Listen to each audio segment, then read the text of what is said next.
서킷 브레이커 락다운이 연장되면서 BC주정부가 소상공인 지원 프로그램도 확대하기로 결정했습니다. 26일 BC주정부는 성명을 통해 다음 달 24일까지 연장된 서킷 브레이커 락다운과 여행 금지령으로 피해를 입은 비즈니스 지원을 위해 7,500만 달러를 추가 편성한다고 밝혔습니다. BC에서는 코로나19 바이러스의 확산을 억제하기 위해 지난달 30일부터 서킷 브레이커 락다운을 진행하고 있습니다. 이로 인해 BC주 식당 및 술집들의 실내 영업은 금지됐고 체육관의 실내 그룹 수업 역시 제한되고 있습니다. 이 락다운으로 많은 소상공인의 피해가 예상되자 이번 달 초 BC주정부는 5천만 달러를 투자해 각 비즈니스당 최대 1만 달러를 보조받을 수 있도록 하는 지원 프로그램을 발표한 바 있습니다. 그러나 BC 내 코로나19 바이러스의 확산세가 좀처럼 꺾이지 않으며 지난주에 마감될 예정이었던 경제봉쇄가 최소 한 달 더 연장됐고 지난주 금요일부터는 여행 금지령도 시행되면서 식당과 체육관에 이어 숙박업계에 대한 지원 확대 또한 절실해 보였습니다. 주정부에 따르면 이번에 추가로 지원되는 7,500만 달러 중 5천만 달러는 서킷 브레이커 락다운으로 피해를 입은 식당 및 술집과 체육관 등에 쓰이고 2,500만 달러는 숙박업계에 지원되면서 이번 프로그램의 지원 규모는 약 1억 2,500만 달러에 달하게 됐습니다. 지원 규모는 고용 직원 수에 따라 달라지는데 고용 직원이 따로 없거나 단기 숙박업소 비즈니스는 2,000달러, 1명에서 4명의 직원을 둔 업체는 4,000달러, 5명에서 99명의 직원을 고용 중이라면 1만 달러를 지원받을 수 있고 100명 이상의 직원을 거느린 곳은 2만 달러의 혜택을 받게 됩니다. 다음 뉴스입니다. 캐나다 보건당국이 지난달 초 승인한 존슨앤존슨사의 얀센 백신이 이번 주 안에 전국에 처음 배포될 것으로 보입니다. 아니타 아난드 공공서비스 조달부 장관은 25일 성명을 통해 존슨앤존슨의 계열사 얀센이 개발한 백신을 포함해 약 190만 회분의 코로나19 백신이 공급될 것으로 예상된다고 밝혔습니다.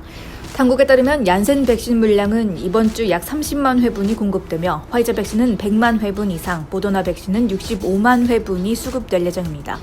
아스트라제네카 백신의 경우에는 이번 주 추가 공급이 이루어지지 않을 예정이지만 지난주 금요일 국가면역자문위원회가 백신 접종 연령 권고안을 30세 이상으로 조정했기 때문에 조만간 공급이 늘어날 것이라고 예상됩니다. 얀센 백신은 앞서 아스트라제네카 백신과 같이 일부 접종자에게서 혈전 부작용이 나타남에 따라 미국에서 백신 사용 중단 결정이 내려진 바 있습니다. 그러나 미 보건당국이 백신 사용을 중단한 지 열흘 만에 다시 얀센 백신의 접종을 재개하면서 캐나다도 이러한 결정을 따른 것으로 보입니다. 이는 혈전증에 대한 위험보다는 백신 접종에 따른 이득이 더 크다는 판단에서 나온 결론입니다.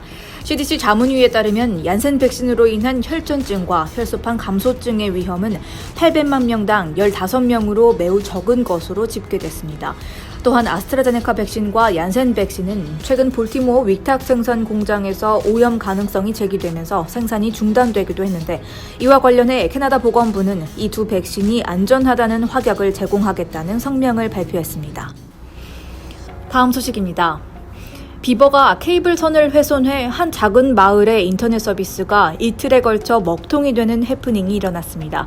텔러스에 따르면 BC주 북부의 텀블러 리지라는 마을에서 지난 24일 오전 4시를 시작으로 인터넷과 휴대전화, 케이블 TV가 제대로 연결되지 않는 장애가 발생했습니다. BC주 북부 도슨 크릭과 약 120km 떨어진 인구 약 2,000명의 작은 마을 텀블러 리지는 이번 서비스 먹통으로 인해 약 900명의 마을 주민들이 불편함을 겪었던 것으로 전해졌습니다. 인터넷 연결에 문제가 생겼다는 신고를 받은 텔러스 기술팀이 현장 조사를 진행한 결과 땅속 약 1m 아래 묻혔던 약 11cm 두께의 케이블 도관과 그 안에 케이블선이 비버에 의해 훼손되어 있던 것을 발견할 수 있었습니다. 그리고 케이블선이 묻혀있던 곳과 멀지 않은 장소에서 훼손된 텔러스의 자재 일부가 비버의 댐이 만들어지는 데 사용된 것이 포착됐습니다. 캐나다를 상징하는 동물이기도 한 비버는 보금자리를 마련하기 위해 나뭇가지 등을 이용해 댐을 만드는 것으로 유명합니다. 가끔 비버는 댐 건설을 위해 나무를 갉아 모을 때도 있는데 지난해 서리에서는 비버가 갉아버린 나무가 쓰러져 한 주택을 덮치는 아찔한 사건이 발생하기도 했습니다.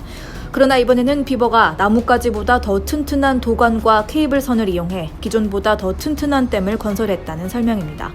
텔러스의 리즈 소베 대변인은 비버가 여러 군데의 케이블선을 갉아버린 탓에 인터넷 서비스에 한동안 장애가 발생했다며 이는 캐나다에서만 일어날 법한 아주 보기 드문 해프닝이었다고 설명했습니다. 텔러스에 따르면 서비스 복구는 장애가 생긴 이후 36시간이 지난 다음 날 오후 3시 30분쯤에서야 이루어졌습니다. 다음 뉴스입니다.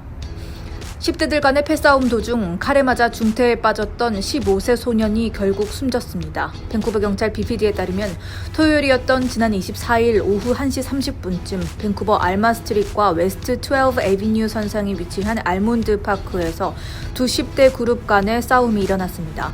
이 싸움에서 15세 소년이 다른 소년이 휘두른 흉기에 의해 쓰러져 병원으로 옮겨졌지만 다음 날인 25일 오후 밴쿠버 어린이병원에서 결국 숨졌습니다. 이 소년은 싸움 도중 가슴에 칼을 맞은 후 중태에 빠졌던 것으로 전해졌습니다. 경찰은 흉기를 휘두른 14세 소년을 사건 현장 인근에서 체포하고 흉기 소지 혐의로 기소했습니다. 가해자와 피해자의 이름은 미성년자 보호법에 의해 공개되지 않을 예정입니다. 현재 크라우드 펀딩 웹사이트인 고펀드미에서는 이번 사건으로 숨진 15세 소년을 위한 모금이 진행되고 있으며 경찰은 이번 사건에 대한 목격자의 제보를 요청했습니다.